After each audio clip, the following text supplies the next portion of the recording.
Hello and welcome. Hope कि आप सभी अच्छे से होंगे। आज का हमारा टॉपिक है एसिड रेन, जिसको एसिड डिपोजिशन भी कहते हैं। एसिड रेन क्या होती है? Acid rain is a type of precipitation, ऐसी precipitation characterized by its acidity जो एसिडिक हो, with a pH level lower than 5.6 pH scale पे, जिसका वैल्यू 5.6 से कम हो। कोई भी केमिकल जब हम उसकी एसिडिटी या बेसिसिटी को चेक करते हैं तो पीएच स्केल पे जिसका वैल्यू 7 से बिलो होगा वो एसिडिक होते हैं ऐसे केमिकल्स, और जिनका वैल्यू 7 से ज़्यादा होगा अप टू 14 वो बेसिक होते हैं। तो एसिड रेन जो है इसका पीएच वैल्यू जो है 5.6 से बिलो होता है, कम होता है। And it precipitates in the form of rain, सनो, हेल्स और स्लीट।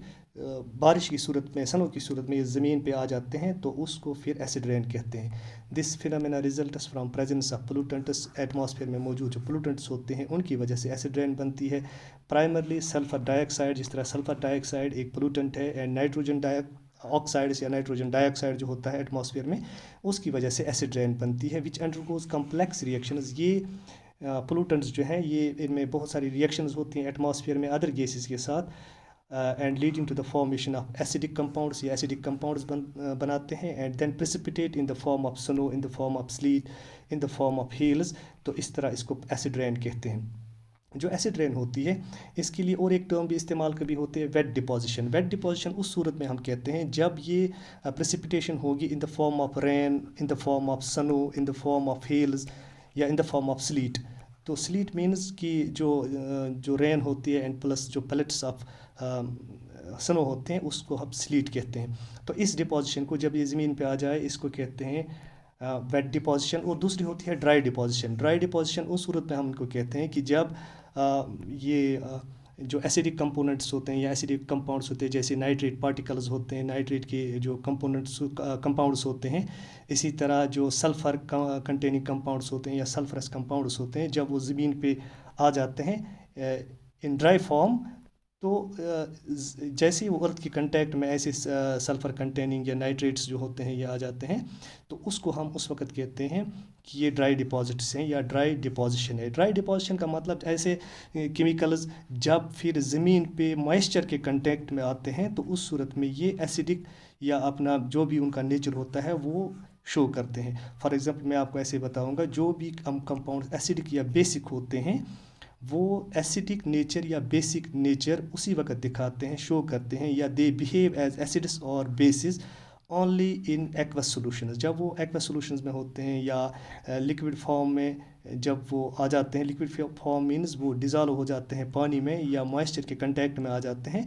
तो फिर ही वो बिहेव करते हैं एज एसिड्स। तो ये ड्राई डिपॉजिट्स जो हैं ये भी एक्चुअली एसिड्स होते हैं जब ये ज़मीन पे आ जाते हैं, और फिर मॉइस्चर मिलने के बाद ये एसिड एज एसिड्स बिहेव करते हैं।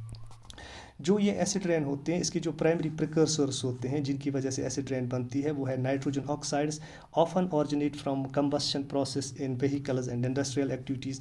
जो इंडस्ट्रीज़ होती हैं या व्हीकल्स होती हैं या जो कारखाने होते हैं, जब इनमें फॉसिल फ्यूल्स बर्न होते हैं, उनकी बर्निंग की वजह से, उनकी कंबशन की वजह से एटमॉस्फेयर में नाइट्रोजन ऑक्साइड रिलीज़ हो जाता है। Once release into the atmosphere, जब रिलीज़ हो जाता है एटमॉस्फेयर में, combines with water vapour to form nitric acid, तो ये एटमॉस्फेयर में नाइट्रिक एसिड बनाता है। ये इसकी एक्चुअली सीरीज़ ऑफ रिएक्शंस होती हैं, कम्प्लेक्स प्रोसेस होती है। फॉर एग्जांपल सबसे पहले जो है नाइट्रोजन डाइऑक्साइड जब स्प्लिट हो जाता है एटमॉस्फेयर में, ये बनाता है नाइट्रोजन ऑक्साइड प्लस ऑक्सीजन। जो ये ऑक्सीजन रेडिकल होता है ये फिर नाइट्रोजन ऑक्साइड के साथ मिलके, ऑक्सीजन के साथ मिलके ये नाइट्रोजन डाइऑक्साइड बनाता है। नाइट्रोजन डाइऑक्साइड जो यहाँ पे बनता है ये ज़्यादा रिएक्टिव होता है, और यही नाइट्रोजन डाइऑक्साइड वाटर वेपर्स के साथ मिलके, यहाँ पे आप देख सकते हैं इस रिएक्शन में, ये बनाता है HNO3 means nitric acid.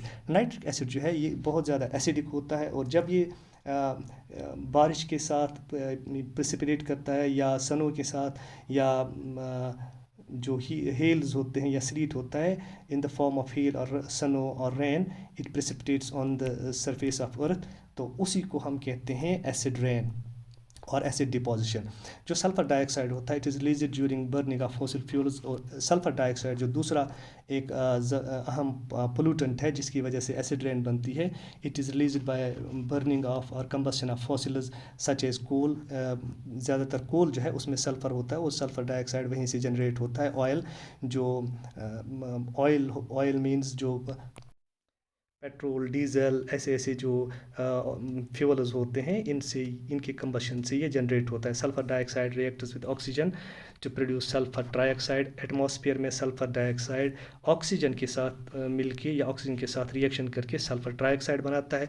Sulphur trioxide जो है it reacts with water vapour to produce sulphuric acid, और फिर ये सल्फ्यूरिक एसिड H2SO4 बनाते हैं। ये भी एक कम्प्लेक्स प्रोसेस है, सीरीज ऑफ स्टेप्स इसमें होते हैं। जैसे फॉर एग्जांपल हम ऐसे लिखेंगे, सल्फर जो है जब इसकी कंबशन होती है in presence of oxygen, it forms sulphur dioxide in automobiles, in industries when we burn it. तो सल्फर डाइऑक्साइड जो होता है, सल्फर डाइऑक्साइड रिएक्ट करता है फिर वाटर के ऑक्सीजन के साथ। हर एक सल्फर डाइऑक्साइड का molecule half molecule of oxygen के साथ, इट मीन्स एक ऑक्सीजन के साथ ये रिएक्ट करता है, यानी 2 molecules of sulphur dioxide react with 1 molecule of O2 to form sulphur trioxide. और सल्फर ट्राइऑक्साइड जो है यहाँ पे हम देख सकते हैं, ये वाटर वेपर के कंटेक्ट में जब आता है, इसके साथ रिएक्शन करता है, it forms sulphuric acid. And this sulphuric acid in atmosphere it प्रिसिपिटेट्स with water के साथ, ये एटमॉस्फेयर में वाटर के साथ जो रेन होती है उसके साथ ये ज़मीन पे आ जाता है, या in the form of hail और in the form of snow, it precipitates on the surface of earth. और उस सूरत में हम इसको कहेंगे ये एसिड रेन है या एसिड प्रिसिपिटेशन है।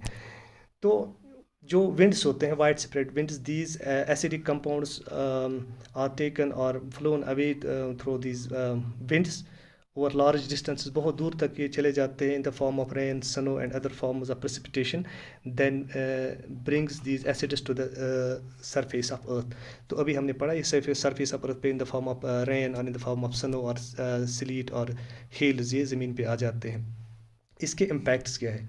सबसे पहले एनवायरमेंटल डैमेज, हार्म्स इकोसिस्टम्स, ये इकोसिस्टम्स को डैमेज करता है, बिकॉज इकोसिस्टम्स जो है वो they inhabit a large number of organisms, चाहे जो टेरेस्ट्रियल इकोसिस्टम्स होते हैं या एक्वेटिक इकोसिस्टम्स होते हैं। डैमेजिंग सॉइल को भी डैमेज करते हैं, वाटर को भी एसिडिक बनाते हैं, एंड वेजिटेशन को भी ये इम्पैक्ट करते हैं। वाटर कंटेमिनेशन एसिडिफाइज वाटर बॉडीज़, जो वाटर रिसोर्स जो होते हैं, वाटर बॉडीज़ होती हैं, वो एसिडिफाई होते हैं, वो ज़्यादा एसिडिक हो जाते हैं।